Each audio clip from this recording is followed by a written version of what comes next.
नमस्कार, मैं हूं बीके सिंह और बीके लाइव टीच में स्वागत है। सहारा इंडिया के 12 से 13 करोड़ निवेशकों के भुगतान के लिए इस वक्त दिल्ली में लगातार धरना प्रदर्शन हो रहा है। पिछले महीने 27 दिसंबर से आने वाले दिनों में 30 जनवरी से लेकर के 3 फरवरी तक 1, 2, 3 दिनों के लिए दिल्ली पुलिस ने इजाज़त दिया है रामलीला मैदान में आंदोलन करने के लिए। तो हम इस वीडियो में इसी संदर्भ में चर्चा करने वाले हैं कि क्या वाकई में दिल्ली पुलिस के द्वारा जो इजाज़त दिया गया है, जो अनुमति दिया गया है 3 दिनों के लिए, 1 फरवरी, 2 फरवरी और 3 फरवरी के लिए, ये 3 दिन क्या ब्रह्मास्त्र हैं आप सभी लोगों के लिए? ये एक बेहद इम्पोर्टेंट समय है। क्या वाकई में पूरे देश भर के निवेशक 30 तारीख को अपने अपने जिला स्तरों पे आंदोलन करके सरकार को चेतावनी देंगे? पूरे वीडियो में आप बने रहेंगे, इस पे हम चर्चा करने वाले हैं। चैनल को अगर अभी तक आपने सब्सक्राइब नहीं किया होगा तो सब्सक्राइब जरूर कर लें। आप सभी को पता है सहारा भुगतान आंदोलन जो इस वक्त दिल्ली में चल रहा है, उसकी हर पल की खबरें हम अपने चैनल के माध्यम से आप सभी के समक्ष रखने की कोशिश करते हैं। हर वो पहलू पे हम चर्चा कर रहे हैं इस वक्त की आगे की क्या कुछ संभावनाएं बन सकती है इस आंदोलन के माध्यम से, और जो कुछ लाइव तस्वीरें हैं सब कुछ आप सभी को दिखाने की कोशिश की है। अब एक बार फिर से 10 जनवरी का जो आंदोलन हुआ था उसके उपरांत एक बार फिर से 30 जनवरी से लेकर के 3 फरवरी तक का एक विशाल धरना प्रदर्शन करने की दिल्ली पुलिस के द्वारा इजाज़त मिल गई है। क्या जो 30 जनवरी जो सर्वप्रथम ये डेट अनाउंस किया गया था संयुक्त ऑल इंडिया जन आंदोलन संघर्ष न्याय मोर्चा के सभी राष्ट्रीय कार्यकारिणी के बैठकों के बाद कि हाँ 30 जनवरी को पूरे देश भर में दिल्ली सहित दिल्ली के रामलीला मैदान सहित पूरे देश भर में जितने भी जिले हैं सभी जिले के जनपद पे सभी निवेशकों का आंदोलन शुरू होगा और पूरे देश से सरकार को ये संदेश जाएगा कि इस वक्त आखिर सहारा इंडिया के निवेशक कितने पीड़ित हैं, उनका भुगतान करना ही होगा हर हाल में। तो क्या वाकई में पूरे देश के निवेशक एक बार फिर से आंदोलन के लिए निकलेंगे, प्रदर्शन के लिए निकलेंगे अपने अपने जनपद में, या फिर दिल्ली के रामलीला मैदान के लिए? सवाल ये है। पिछले दिनों जो कुछ भी धरना प्रदर्शन किए गए 27 दिसंबर से लगातार ये चालू है और 10 तारीख का दिन निश्चित रूप से ऐतिहासिक दिन रहा, क्योंकि इस दिन को दिल्ली पुलिस के कानों में एक खबर जरूर पहुंच गई है कि हाँ ये आंदोलनकारी ऐसे मानने वाले नहीं हैं, तभी उन्होंने जा करके अनुमति दिया। देश भर के निवेशकों को एक बार से फिर से पता चला कि हाँ आंदोलन हो रहा है हम सभी के भुगतान के लिए। लेकिन आखिरकार आंदोलन में लोग बढ़ चढ़ करके हिस्सा क्यों नहीं लेते हैं? एक छोटे बड़े नेता राजनेता अगर कहीं पे आ जाते हैं रैली करने के लिए, कोई अभिनेता आ जाता है, कोई क्रिकेटर आ जाता है, तो वहाँ हजारों और लाखों की भीड़ इकट्ठा हो जाती है सिर्फ उनको देखने के लिए, उनको सुनने के लिए। लेकिन आपका अपना पैसा, आपका अपना भुगतान, आपका अपने जीवन की गाढ़ी कमाई आज 10 साल से फंसा हुआ है, मिल नहीं पा रहा है, और अपने ही पैसे को आप पाने के लिए आखिर आप घर से क्यों नहीं निकल रहे हैं? जो इस वक्त दिल्ली में आंदोलन चल रहा है आखिर उसमें लोग क्यों नहीं ज़्यादातर संख्या में भाग ले रहे हैं? क्यों एक आम जनता ही भाग लेती है, मुश्किल से 2 से 5 हजार? आखिर क्यों? क्या इतने ही निवेशक हैं? अगर किसी एक गली मोहल्लों से लोगों को इकट्ठा कर दिया जाए, कुछ गली यहाँ से ले लिया जाए, कुछ गली मोहल्ले से यहाँ से लोगों को ले लिया जाए, तो निश्चित रूप से 10-5 हजार लोग इकट्ठा हो सकते हैं। लेकिन आखिर सवाल सबसे बड़ा यही है कि लोग अपने ही पैसे को पाने के लिए आखिर घर से लोग क्यों नहीं निकल रहे हैं? क्या उनमें किसी प्रकार की विश्वास की कमी है?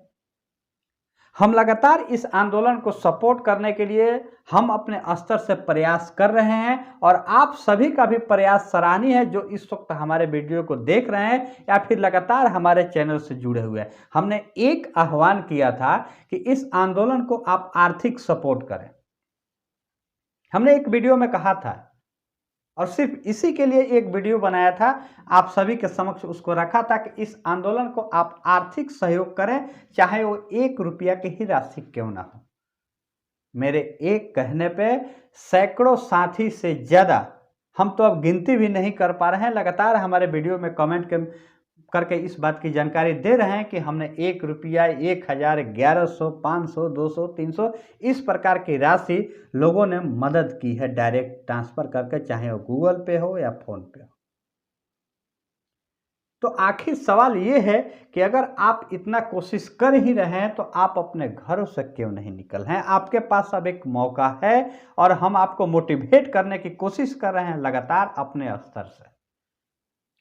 जब तक कोई ना कोई नतीजा नहीं निकल जाता है, हम लगातार ये प्रयास करते रहेंगे कि आप अपने स्तर से आप अपना भुगतान पाने के लिए कुछ समय जरूर दें। जरूरी नहीं कि आप दिल्ली ही पहुंचे। अगर आप दूर दराज के इलाकों में हैं, अगर आप पहुंचने में असमर्थ हैं, तो आप अपने नज़दीकी जनपद, जैसा कि सभी देश के सभी जिलों में इस प्रकार का कार्यक्रम आयोजित करने का आह्वान किया गया है, कम से कम उस आह्वान पे आप भाग लें। एक संख्या बल दिखाया जाए सरकार को, ये बेहद जरूरी है। अगर सरकार को डायरेक्टली दबाव में लाना है तो एक हथियार है सिर्फ और सिर्फ संख्या बल। मुद्दा चाहे आपका चाहे जैसा भी हो, चाहे छोटा मुद्दा हो या काफी बड़ा मुद्दा हो, मुद्दा तभी हावी होता है जब आप संख्या बल में उतरते हैं। पिछले दिनों जो कुछ भी प्रयास हुआ है वो काफी सराहनीय है। सोचिए, जो लोग आज सर्द और कड़ाके की ठंड में दिल्ली जैसे प्रदेश में आज इतने दिनों से वहाँ पे बैठे हुए हैं, अपने घर बार छोड़ करके, चाहे वो हमारी महिलाएं हो, हमारी बहनें हो और हमारे माता हैं, वो हमारे पिता हो या फिर हमारे जो बुजुर्ग हों, सभी लोग अपने घर को छोड़ करके आज दिल्ली में बैठे हुए हैं। वो सिर्फ अपना पर्सनली अपना भुगतान पाने के लिए नहीं, बल्कि देश के 12 से 13 करोड़ निवेशकों की आवाज बनकर के बैठे हुए हैं। आपकी जिम्मेदारी क्या बनती है, आप ये खुद तय करें। सोशल मीडिया पे कमेंट करके जवाब दे देना या फिर लोगों के वीडियो में कुछ ना कुछ अपनी बातें रख देना, चैनल पे आकर के बातें रख देना, ये एक अलग विषय है। ये सभी लोगों के लिए एक अपना मत हो सकता है, लेकिन जब आप अपनी उपस्थिति वहां पे लाइव दर्ज नहीं करते हैं, आप अपनी संख्या बल को नहीं दिखाते हैं, उसका प्रभाव बेहद कम हो जाता है। किसी भी आंदोलन को सफल होने के लिए संख्या बल बेहद जरूरी है। बेशक हम चाहे कितने भी वादे कर लें, संख्या बल, मैं हमेशा से कहता हूं कि लोग इसमें अधिक से अधिक संख्या में भाग लें। अहिंसात्मक तरीके से किसी को भी किसी भी प्रकार से हिंसा उतरने की कोई जरूरत नहीं है। हम देश के आम नागरिक हैं, हम ईमानदार नागरिक हैं, आम जनता हैं। हमारे जैसे लोग कभी भी हिंसा की बात नहीं करते। अहिंसात्मक तरीके से बिल्कुल शांतिपूर्वक धरना प्रदर्शन करना है, लेकिन संख्या बल के साथ। ये अंतिम मौका है। साल 2024 का लोकसभा का चुनाव बेहद करीब है। एक बार फिर से मैंने पिछले वीडियो में भी आप सभी से कहा था कि ये बहुत नाजुक दौर है देश के 12 से 13 करोड़ निवेशकों के लिए।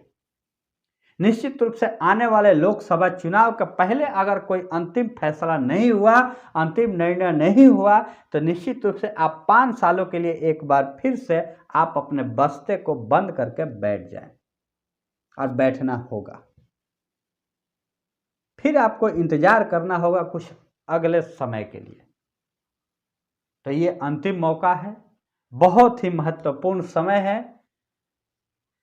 सोचिए, एक लोहार किसी भी आकार को परिवर्तित करने के लिए जब अपने भट्ठे पर बैठता है, किसी भी लोहे को गर्म करता है, तो उस वक्त हथौड़ा मारता है जब लोहा बिल्कुल गर्म हो जाता है, गर्म होकर लाल हो जाता है। उस वक्त जैसे हथौड़ा मारता है, लोहा अपने आकार को परिवर्तित कर देता है।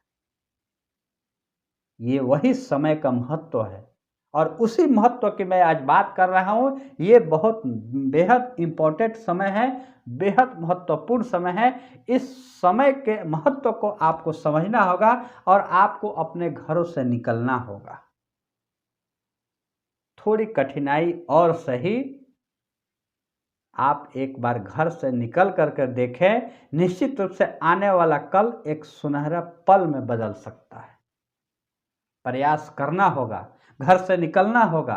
कहने के लिए 12 लाख कार्यकर्ता हैं, अगर 12 लाख कार्यकर्ता में से सिर्फ अगर 20 से 30% ही कार्यकर्ता जो अगर एक्टिव हो गए, उनको छोड़ करके बाकी जो इस वक्त बेरोजगार बैठे हैं, उनमें से भी अगर 20 से 30% ही कार्यकर्ता अगर इस वक्त दिल्ली में इकट्ठा हो जाए तो भुगतान अगले दिन ही सुनिश्चित हो जाएगी। लेकिन ऐसा होता नहीं है, कहने के लिए सिर्फ आंकड़े हैं। इस बात पे भी अब थोड़ा सा डाउट होने लगता है कि क्या वाकई में 12 से 13 करोड़ निवेशक हैं क्या? हम इस पे शंका नहीं करते हैं, सकी शंका तब होती है जब निवेशकों की संख्या इस आंदोलन में उपस्थित नहीं हो पाती है। इससे पहले भी आंदोलन हुआ था, क्या वाकई में उसमें लाखों लोग इकट्ठा हुए थे जब सभी संगठन एक साथ मिलकर आंदोलन किया था? जी नहीं, तब शंका होती है। लेकिन बहरहाल हम इनसे आगे उठ करके एक बार फिर से आप सभी से ये आह्वान करना चाहते हैं कि आप अपने घरों से निकलिए, एक बार फिर से अपना कुछ कीमती समय एक बार अवश्य दीजिए। आपने अपने जीवन की गाढ़ी कमाई अगर इतने सालों से छोड़ रखा है तो निश्चित रूप से आपको थोड़ा अपने जीवन की महत्वपूर्ण समय आपको देना होगा, तब निश्चित रूप से कुछ महत्वपूर्ण फैसले हो सकते हैं। और हम उम्मीद करते हैं कि 30 जनवरी का दिन जो करार किया गया है कि पूरे देश भर के जिला स्तर पे आंदोलन किए जाएगा, उसमें आप सभी लोग भाग जरूर लेंगे। और जिला स्तर के जितने भी मेंबर हैं, चाहे वो सहारा इंडिया के एक बहुत बड़े कार्यकर्ता हैं जिनका पैसा, जिनके माध्यम से सहारा इंडिया में करोड़ों के रुपया निवेश की गई है, उनका भी यह दायित्व बनता है कि आप अपने जमाकर्ताओं को लेकर के ज्ञापन दें, विरोध प्रदर्शन करें। संगठन के जो अधिकारी हैं, जो कार्यकर्ता हैं, उनसे मिल करके आप सभी से एक बार फिर से निवेदन है कि एक प्रयास जरूर करें।